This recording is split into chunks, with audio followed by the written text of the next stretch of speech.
പ്രതിഭയ്ക്കെതിരായ പരാമർശത്തിൽ കേസെടുക്കാൻ നിർദ്ദേശം വിവിധ വകുപ്പുകളിൽ ചുമത്തി.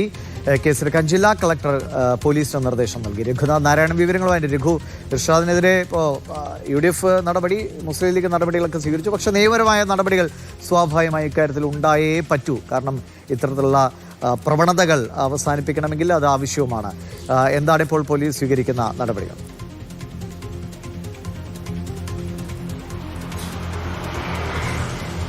സ്ത്രീവിരുദ്ധ പരാമർശം പുറത്തു വന്നതിന് പിന്നാലെ സംസ്ഥാന തെരഞ്ഞെടുപ്പ് കമ്മീഷണറാണ് സ്വമേധയാ നടപടി എടുത്തത്. കളക്ടറോട് റിപ്പോർട്ട് ആവശ്യപ്പെട്ട് വേണ്ട നടപടി സ്വീകരിക്കാനായിരുന്നു നിർദ്ദേശം. കളക്ടർ ഈ ദൃശ്യങ്ങളടക്കം വിശദമായി പരിശോധിച്ച ശേഷമാണ് പോലീസിനോട് കേസെടുക്കാൻ വേണ്ടി ആവശ്യപ്പെട്ടിരിക്കുന്നത്.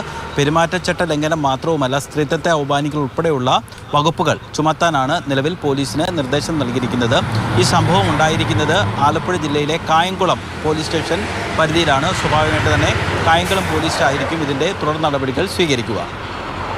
ശരി, രഘുനാഥ് നാരായണനാണ് വിവരങ്ങൾ നൽകിയത്.